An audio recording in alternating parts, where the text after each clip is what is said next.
Bir odamning men yaxshi odam yoki men mard, saxiy odam deganligi u odamning cho'qim yaxshi, mard yoki saxiy odam ekanligini bildirmaydi. Chunki bu bir gap, bir da'vo. Bu odamning gapining rost qalbidan chiqqan gapmi yoki og'zining uchida deyilgan gapmi, buni bilish uchun u odamning degan gapiga ko'rsatgan daliliga, isbotiga qaraymiz. Shuningga o'xshash biz Alloh bor deydi ekanmiz, cho'qim bu gap bizning qalbimizdan chiqishi kerak. Qalbimizdan chiqishi uchun bizning qalbimiz qanoat tepishi kerak. Qanoat tepishi uchun cho'qim biz dalilga ega bo'lishimiz kerak. Jamiyatimizda hamma odam Allohning borligiga ishonadi. Ammo bularning ko'p qismi Allohga taqlidiy holda ishonadi. Ya'ni kichkidan boshlab ota-onasi Alloh bor deb o'rgatganligi uchun yoki Alloh bor deb e'tiqod qiladigan jamiyatda o'sib cho'ng'ollik uchun ishonadi. Xatarligi ba'zi odamlar qo'rqib Alloh bor deb ishonadi. Ya'ni jamiyatdan, atrofidagi kishilardan qo'rqib Alloh bor deb e'tiqod qiladi. Biz buni taqlidiy iymon deb ataymiz. Taqlidiy iymon xuddi yiltisiz daraxtga o'xshash asosi nihoyat ojiz bo'lib, oddiy savollar oldidimi mat bo'ladi va dinsizlik tashviqotlarining ta'siriga nihoyat osonla uchrab, iymonida tarvab qiladi.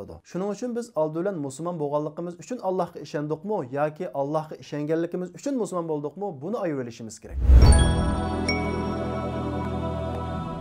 Aslida biz aqliy jihatdan Allohning, ya'ni bir yaratquchining borligiga hamma yerdan dalil topa olamiz. Lekin biz kunib ketdik. Atrofimiz qarab tafakkur qilmaydigan bo'lib ketdik. Agar biz hamma narsalarga yengida paydo bo'lgan, biz yengida tug'ilib, uni tunji ko'rgan nazarimiz bilan qaraydigan bo'lsak, hamma mavjudotlarda Allohning, ya'ni bir yaratquchining borligining alomatlarini ko'ra olamiz. Masalan, ko'zimiz qarab boqaylik. Nihoyat nozik, lo'mlim go'sht yuz qismimizda tushukning ichiga qo'g'dildigan holatda o'rinlashtirilgan va yod jismlarning kirib ketmasligi uchun ko'rishga ta'sir etmaydigan darajada inchik shaklda kirpik tuklari o'rinlashtirilgan va ko'zimizning rang pardasi har bir odamning kimligi. Dunyodagi insonning ko'zining rang pardalari birsi-birsiga o'xshamaydi va ko'zimizning rang pardasi 8000 xil rangni farqlantira oladi. Suv 0 dan 4 gradusda muzlaydi, ammo ko'zimizning suyuqligi muzlamaydi. Agar ko'zimizning suyuqligi muzlagan bo'lsa edi, qahrdan sovuq joylarda yashaydigan kishilarning ko'zlari muzlab, ko'zlarini ocholmas edi. Quloqimiz normalda 20 dan 20 Hz gacha ovozni bemalol anglay oladi. Agar 20 Hz dan tuvan ovozlarni anglay olgan bo'lsa,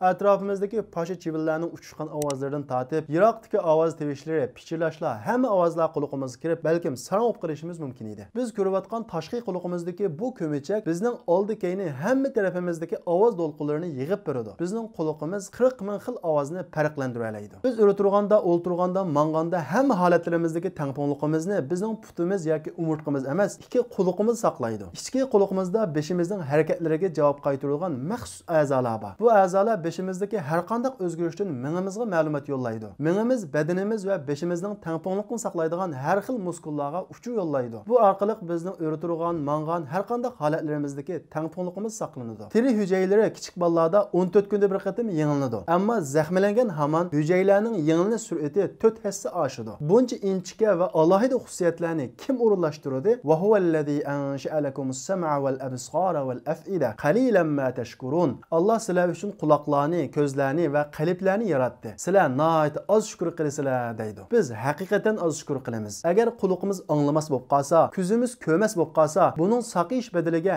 hamma ishlarni qilishimiz, hamma narsalarımizdan voz kechishimiz mumkin. Ammo Alloh buni bizga haqsiz berdi. Lekin biz bu ne'matlarga qarab shukr qilmadik. Buning qarab biz Allohni loyiqida tunamadik. Badanimizdagi buncha sistemalik, buncha moslashchan va inchik o'lchamlar ajaba buyuk ilmga va qudratga sahib bir yaratquchining borligini bildirmasmi? Chiroyli chizilgan bir rasmni ko'rsak, chizg'ichini ko'rmasakmi, bu rasmni usti bir rassomning chizganligini bilalaymiz. Qo'limizdagi iPhone qarab Jobsning naqadar zirak, naqadar san'atkor bir odam ekanligini bilalaymiz. Badanimizdagi buncha inchika, buncha sistemalik, buncha moslashchan o'lchamlarga qarab, buning cheksiz ilmga sahib bir yaratquchining borligini nima deb bilamagudakmiz? Alloh taolo Qur'on Karimda "Va fil ardi ayatul lil muqinin va fi anfusikum afala tubsirun." Zaminda va o'zinglarda, ya'ni sizlarning badaninglarda Allohga ishonadigan kishilar uchun oyatlar, ya'ni delillar, isbotlar, mo'jizalar va sizlar buni ko'rmamsizlar deydi. Badanimizda emas, butun koinotni texnik tekshirgan vaqtimizda hamma yerda Allohning, ya'ni bir yaratquchining borligini ko'rsatadigan alomatlarni ko'ra olamiz. Masalan, yer shari bilan quyoshning oraliqidagi masofa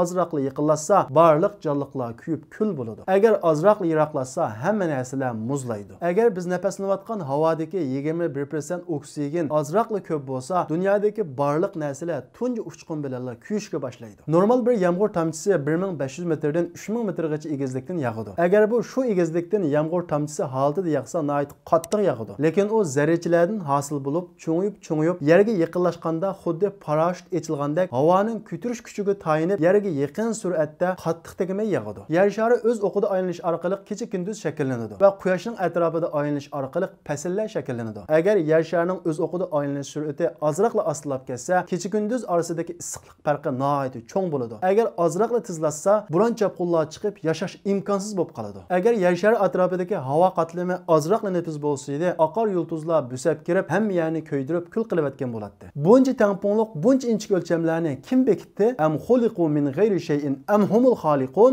Yoki ular yaratquchsiz yaratildimi? Ya'ni bu tasaddibilikmi?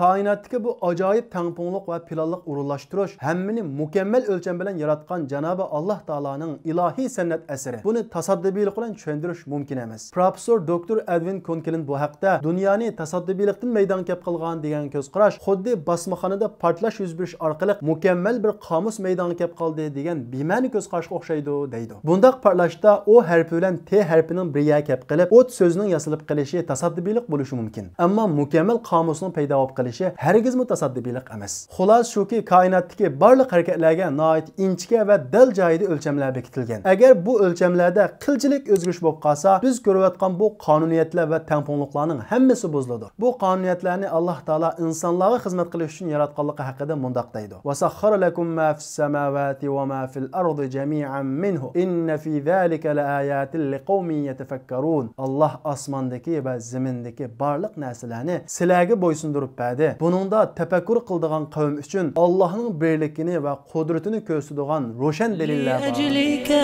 ya Rabbi nas'a bila توان وتحلو طريق الخطر نسير